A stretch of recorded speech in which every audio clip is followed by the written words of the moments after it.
Today I want to explain the law of assumption in the most simplest way, and I want to give you the opportunity to put the advice into practice, to manifest with the law of assumption, and to also experience for yourself that you can have incredible results, incredible manifestations, law of health and wealth with the law of assumption. And I also revealed that in another episode where I talked about how I healed a physical illness with the law of assumption, how I manifested money with the law of assumption, and how I manifested my wonderful girlfriend and this incredible relationship that I enjoy right now with the law of assumption.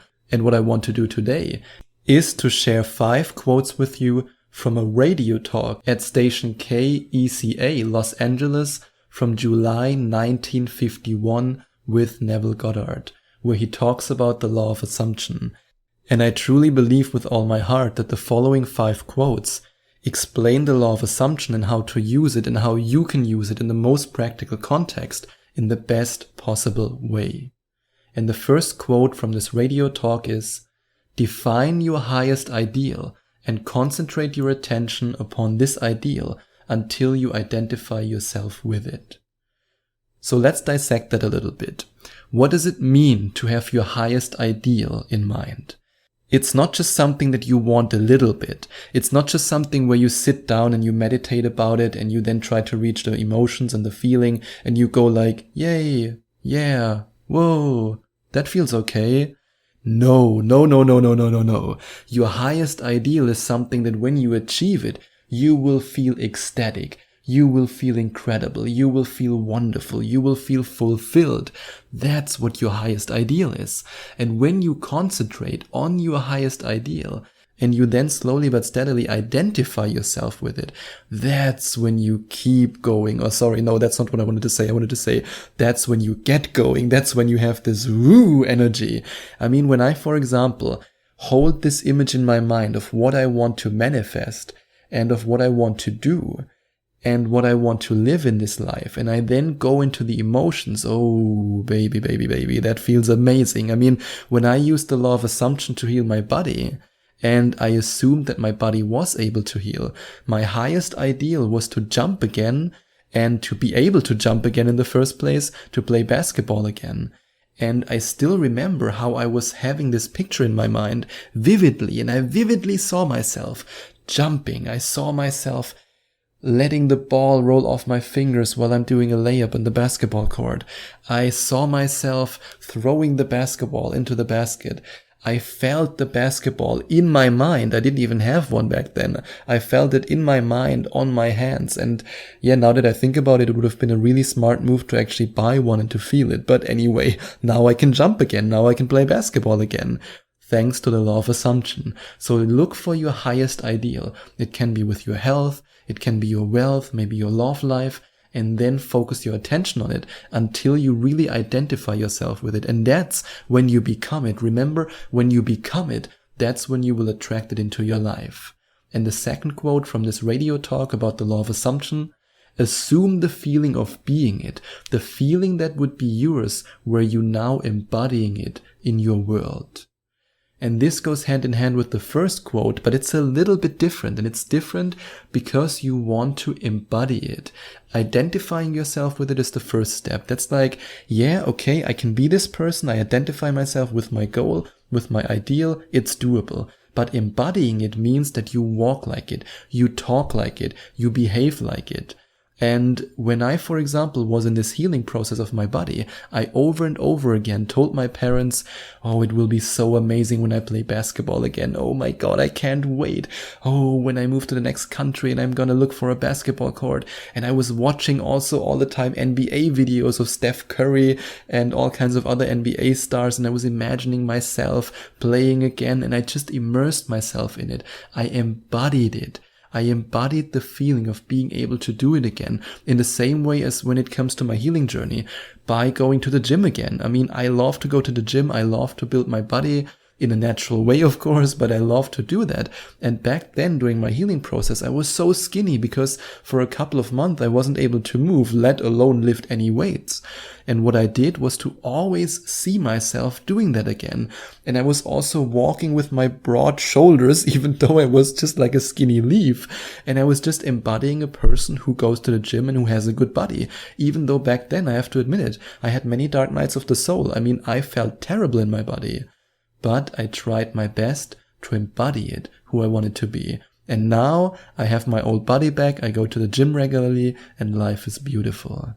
And now let's have a look at the next quote. This assumption, though now denied by your senses, if persisted in, will become a fact in your world. And it's interesting when you think about what he says, though now denied by your senses.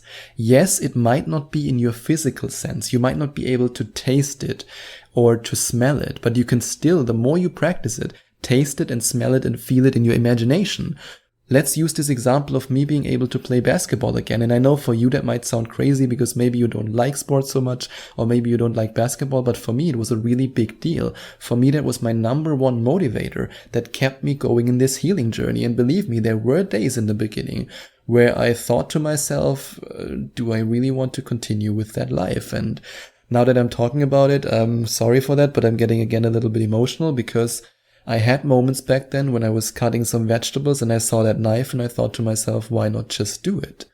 And then in these moments when I was at my lowest, when I was really going through not only dark nights of the soul, but actually days of the soul, you can say, it was day and night, I always kept this picture in my mind. And in the beginning, I couldn't really imagine myself playing basketball again because it was hard for me. I mean, I was bedridden, I was in pain, I was struggling.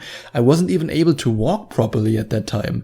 And thinking about playing basketball and jumping was so far ahead. But I then again assumed the feeling and I imagined it. And even right now that I'm talking to you, I'm closing my eyes and I'm in the picture again. And I really felt the basketball going away from my hand. I felt how it would feel like to jump again, to be able to jump again, to throw again. And I still remember the very first time that I actually played basketball again since that surgery that I had, that I talked about in the episode where I talked about what I did with the law of assumption and how I used the law of assumption to manifest wealth, health, and love. And I still remember the very first time, and now I'm getting tears in my eyes, but who cares? I'm honest with you. The very first time I played basketball again, I cried. And I still remember that I was sending this video message to my girlfriend and I was like, oh my God, I'm playing basketball again. This is incredible. And she was like replying with, wow, I'm so proud of you. And we were just celebrating this moment that for so many people would be completely mundane or completely normal. And for me, it was this really big thing. And I persisted. I mean, like I said, I had so much doubt, so much fear, but I just persisted in it. And that's why I always say consistency. Just don't give up. I mean, what other choice do you have? Let's really be honest right now. No matter if you want to manifest health, but of course when it comes to health, it's it's often the most painful and dramatic thing. I mean, that's just how it is. But also when you're, for example, struggling financially, what's the alternative? Just to give up? No. You're listening to the Affirmation to Manifestation podcast. You won't give up. You will use the law of assumption to manifest. And this leads me to the next quote that I wanted to share with you. What you see when you look at something depends not so much on what is there as on the assumption you make when you look. Therefore, the assumption of the wish fulfilled should make you see the world mentally as you would physically, where your assumption a physical fact. And that's what it's all about. It's about creating the mental image. It's about feeling the emotions and then making it a physical fact. Because now, for me, it's a physical fact that I can play basketball again. A couple of years ago, it was a physical fact that I wasn't able to do it, and my doctors told me most likely you will never be able to do that again. Same for weightlifting. Back then, it was not in my physical reality that I would be able to do it. It was not in my 3D illusion. Remember, it's just an illusion. It's just an illusion. I can't stress that enough. Now my reality is I can lift weights again. In fact, I now have more strength than I had before my surgery. So yes, I recovered in a very good way. The same is true for my relationship. I mean, if you would have asked me 5 years ago, if it's actually possible to have a relationship that is not traumatic, that is not based on drama, that is actually based on empathy, love, support, respect for one another, I would have said, I don't know, never experienced it in that way. But now I can say, yes, it is my physical reality. And this leads me to the last quote I wanted to share with you when it comes to the law of assumption simplified, and that's, man, by assuming the feeling of the wish fulfilled, and then living and acting on this conviction, changes his future in harmony with his assumption. And of course, that's also true for you if you're a woman listening. I mean, most of my coaching clients, and I believe also most of my listeners, are women, but always remember the time during which Neville Goddard lived. Back then it was all about man. Today it's about women and man. It's about everyone, so no matter if you're man, woman, or anything in between, this is for you. By assuming the feeling of the wish fulfilled and then living and acting on this conviction, you are changing your future in harmony with your assumption. And now we come full circle. It's about identifying yourself with it, embodying it, and then attracting it into your life. And that's how the law of assumption works, and that's how you can use the law of assumption to manifest your dreams. And if you're now interested in finding out more about my 11 Days to Manifestation Mastery program that contains a lot of hypnosis, lectures, and practical exercises, then you can go to affirmationtomanifestation.com/11days. That's slash and then the number 11 days written together, or you can simply click on the first link in the description. And of course, you can also work with me. I'm a certified hypnotist. I'm a certified coach. I'm also a law of attraction coach, and I offer Skype coaching sessions, hypnosis sessions, and self-love coaching sessions. And if you want to find out more about the different coaching sessions with me, you can go to affirmationtomanifestation.com/coaching. And if you decide to invest either in the 11 Days to Manifestation Mastery program or the Money Manifestation Magnet program, you will find a coupon code on the download page of your product. And you can use this coupon code to get the very first coaching session with me for only 100 euros. If you then use that coupon code when you schedule your coaching session and you put it in on that little thing, that button where you say redeem coupon code. But of course, you can also simply shoot me an email to sebastian@affirmationtomanifestation.com in case you struggle with finding the coupon code or with putting it in. I'm here to help you. And if you enjoyed watching this video, please send out some love to the YouTube universe by giving this video a big thumbs up. And I would also appreciate it if you would leave a comment in the comment section below and let me know what you think about my video. And don't forget to subscribe to my channel and to click on the notification bell so that you get notified whenever I release a new video for you.